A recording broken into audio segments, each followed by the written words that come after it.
السلام علیکم، میرا نام مبشر لقمان، آپ دیکھ رہے ہیں مبشر لقمان یوٹیوب چینل۔ اس وقت نئی دہلی کو چین کے خلاف جوابی کارروائی کی پڑی ہوئی ہے، لیکن ان کا کوئی بس نہیں چل رہا۔ مودی اور بھارت بدلے کی آگ میں پاگل ہو چکے ہیں۔ یعنی ایک طرف تو چائنیز جارحیت ہے اور دوسری طرف اندرون ملک مودی کو سب ہی آڑے ہاتھوں میں لے رہے ہیں۔ اور اب بڑی تگ و دو کر کے مودی نے بھارتی فوجوں کو لداخ ریجن میں پہنچایا ہے، اور ساتھ اب بھی بھارتی فوج اور ایئر بیس مل کر جنگی مشقیں کر رہے ہیں۔ تو ایک سابق بھارتی جنرل جی ڈی بخشی نے یہ بتا کر مودی کے آسان خطا کر دیا کہ چائنا نے لداخ میں S-400 میزائل سسٹم لگا دیا۔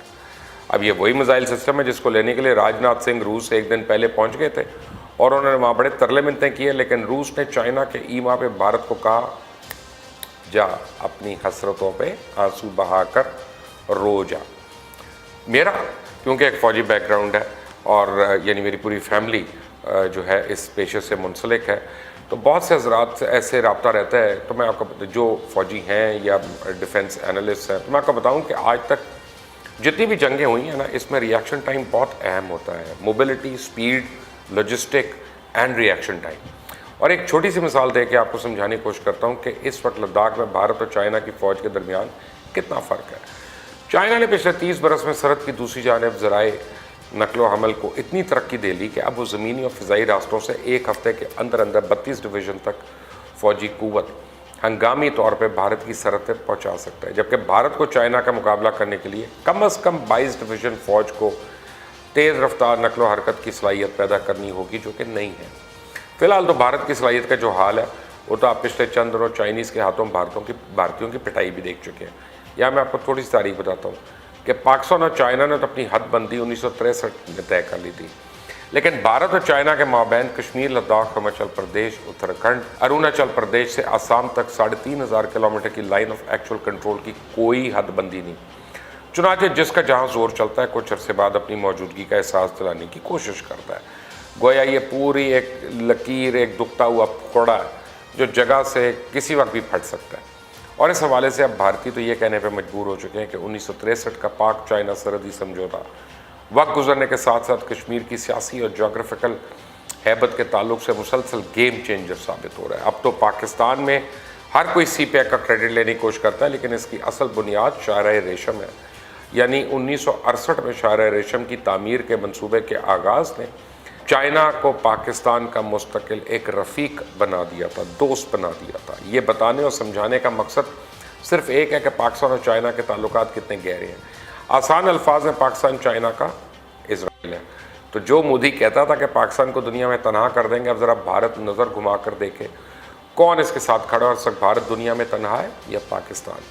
حقیقت یہ ہے کہ بھارت کے وجود میں آنے والے دن سے اب تک بھارت کی ہندوتوا سوچ اور جارحانہ پالیسیز کے باعث پورے خطے کے امن و استحکام کو شدید خطرات لاحق ہیں۔ چائنا کے ساتھ سرحدی تنازع میں ہزیمت اٹھانے کے بعد بھی بھارت اپنی ہٹ درمی کی روش پہ کاربند ہے۔ لیکن میں آپ کو بتاؤں اس وقت 3 ایڈیٹس کی کامیاب کھڑکی توڑ نمائش لداخ میں جاری ہے، کیونکہ نئی دہلی میں ابھی گلوان ویلی میں چائنیز فوج کی پیش قدمی کے ہاتھوں ہونے والی سبکی پر آنسو بہا ہی رہا تھا کہ 24 جون کی رات اسے یہ جان کر ایک اور دھچکا لگا۔ جھیل پینگونگ ساؤ جو ہے اس کے بعد چائنا ڈیپسینگ پلینز میں ایک نیا فرنٹ کھولنے جا رہا ہے۔ چائنا کی پیپلز لبریشن آرمی یہاں سے آگے بڑھنے میں کامیاب ہوگی تو پھر دولت بیگ روڈ اور شمال میں انتہائی حساس قراقرم پاس جو ہے وہ بھارت کے ہاتھ سے نکل جائیں گے، جس کے بعد اسے لیہ، کارگل اور سیاچین سے بھی ہاتھ دھونا پڑ سکتا ہے۔ اس بارے میں تو میں کل بھی بتا چکا ہوں۔ نئی دہلی کی پریشانی اس وقت اور بڑھ گئی جب اسے معلوم ہوا کہ چائنا کی 4تھی متحرک انفینٹری ڈویژن اور 6ٹھی میکنائز انفینٹری ڈویژن کو 10,000 سے زائد فوج ٹینکس، توپوں سمیت باٹل نیک ایریا میں اپنے کیمپ کر رہی ہیں۔ یہ خبر اس لیے بھی اہم ہے کہ اس طرح چائنا اس فرنٹ پر بھارتی فوج کی پیٹرولنگ میں رکاوٹ بن جائے گا۔ بھارت کی 14ویں کور میں خوف و ہراس اور پریشانی بڑھتی جا رہی ہے کہ چائنا ہر روز اپنا قدم پیچھے کی بجائے آگے بڑھاتا جا رہا ہے، اور اگرچہ بھارت کے فوجی اور سفارتی ذرائع کے حوالے سے میڈیا بتا رہا ہے کہ چائنا اپنی فوجیں گلوان سے واپس لے جا رہا ہے، لیکن حقیقت اس کے بالکل برعکس ہے، کیونکہ جو روز سیٹلائٹ تصاویر ہمارے سامنے آ رہی ہیں وہ بھارت کو مزید جھوٹا ثابت کرنے کے لیے کافی ہے۔ نئی دہلی میں انڈین افواج کو ہدایت دی گئی ہے کہ چائنیز افواج وادی گلوان، پینگونگ سو اور فوجی حد بندی کے بائے ہاٹ اسپرنگ ایریاز جنہیں فنگر 4321 کے ناموں سے پکارا جاتا ہے، اس کے بعد شمال مشرقی لداخ کے لیے خطرہ بن چکی ہیں۔ میں آپ کو بتاؤں کہ چائنا جس طرح آگے بڑھ رہا ہے وہ باری باری 1 2 3 فنگرز پہ بھی قبضہ جمائے گا۔ ابھی تو زبانی کر رہا ہے نا کہ علاقہ خالی کرو، علاقہ خالی کرو، لیکن یاد رکھنا चाइना के पास इतनी ताकत है कि वो जोर बाजू में चंद घंटों में पूरी की पूरी प्यांकिंग सो झील पर कब्जा जमा ले। हालत यह है कि Indian army chief general Manoj अब तक अपने फौजी कमांडर से 3 मरतबा लद्दाख के मशरकी हिस्सों पर ब्रीफिंग लेने के बाद हुक्म दे चुके हैं कि LAC के 65 मकामात पेट्रोलियम को सख्त कर दिया जाए। इनके अल्फाज थे प्लग ऑल गैप्स। नेलंग के मकामी देही काउंसलर जिनका ताल्लुक भारत की जनता पार्टी से है, उन्होंने टेलीग्राफ को बताया कि एक सुबह इनके वालिद हसन मामूल अपने मवेशियों को नेलंग की वसी और अजीज़ पहाड़ वादी में पहुँचे तो उन्हें यह देख के झटका लगा कि पूरी वादी में चाइनीज़ फ़ौज थी और जगह जगह इनके कैंप नस्ब थे। उन्हें दूर से आधा देख के चाइनीज़ फ़ौजी ने अपने मवेशी समेत फौरी वापस जाने को कहा। इनको कहना था हम मकामी मीडिया से तो बात नहीं कर सकते क्योंकि हमारे समेत इन पर बहुत सी पाबंदी हैं, लेकिन दुनिया का मीडिया जो यहाँ पहुँच रहा है इनसे इन सूरत हाल को कैसे छुपाएंगे।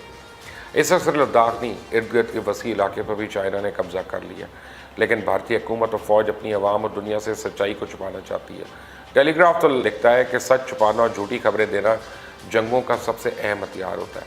मकामी लोगों के हक़ से निकलने वाली आवाज़ को एंटी नेशनलिस्ट के खौफ से दबा दिया जाता है। लेकिन आज के दौर में बैनुल अक़वामी मीडिया को किस तरह सेंसर का शिकार किया जाएगा। जिस तरह चाइना आगे बढ़ रहा है, इस वक्त लगता है कि पूरा लद्दाख और सिक्किम इसके कब्ज़े में बहुत जल्द आ जाएगा।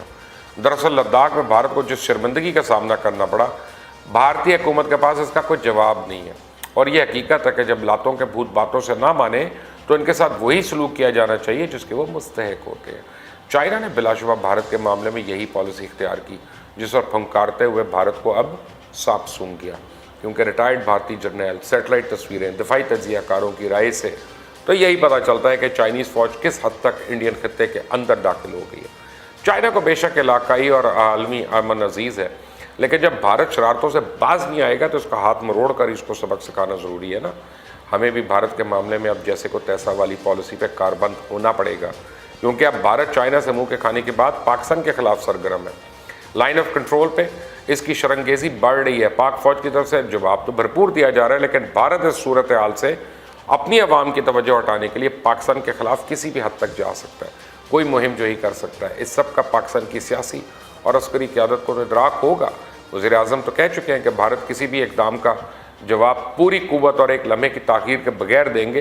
पाक फ़ौज गुज़िश्ता साल भी अपनी ताकत और दुश्मन को मुँह तोड़ जवाब देने का मुज़ाहरा कर चुकी है। जब भारत के 2 जहाज़ मार गिराए, एक पायलट को भी गिरफ्तार कर लिया, जब एक साल में पाकिस्तान 2 दर्जन भारतीय ड्रोन भी तबाह कर चुका है। भारतीय तौसीफ़ पसंदाना अज़ाइम के हवाले से हमें इस वक्त चाइना के मौक़िफ़ की खुलकर हमायत करनी चाहिए और अमलन इसके साथ खड़े होना चाहिए, क्योंकि अपनी और इलाकाई सलामती की खातिर एक बदमाश पागल हाथी को नकेल डालना ज़रूरी हो गया है। इस हवाले से पाकिस्तानी वज़ीर ख़ारजा शाह महमूद कुरैशी ने रॉयटर्स को एक इंटरव्यू देते हुए कहा, चीज़ें बड़ी तेज़ी से ख़राब हो रही हैं, बिगड़ रही हैं, हालात बहुत नाजुक हैं।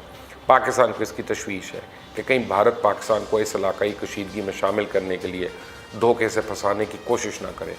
कुरैशी के मुताबिक भारत पाकिस्तान को फॉल्स फ्लैग ऑपरेशन के ज़रिए इलाकाई तनाज़े में फंसा सकता है। भारत की ये शरंगेजियाँ किसी नए तूफ़ान का पेश कहना है।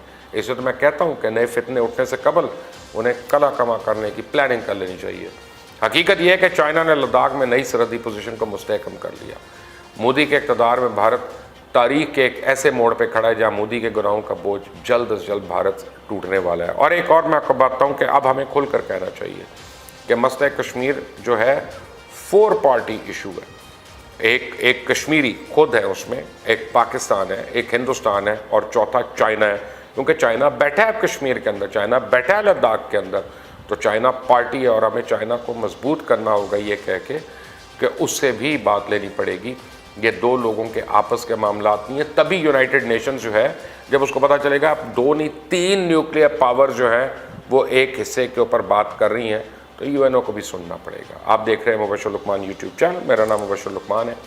अंटिल द नेक्स्ट टाइम, अल्लाह हाफिज़। YouTube channel Mubashar Luqman official, इसको अगर आप फॉलो करते हैं और आप इस पर बेल आइकॉन को प्रेस करते हैं, सब्सक्राइब करते हैं अगर आप यूट्यूब पे जाके, तो आप इंश्योर करेंगे इस बात को कि हमारी जितनी भी खबरें हैं, न्यूज़ हैं, व्यूज़ हैं, लेटेस्ट अपडेट्स हैं और वो बातें जो आपको कहीं नहीं मिल रही, वो आपको यहाँ पे मिलेंगी इंशाल्लाह। Stay tuned to Mubashar Luqman official YouTube channel. Subscribe करना मत भूलिएगा, बेल आइकॉन प्रेस करना मत भूलिएगा।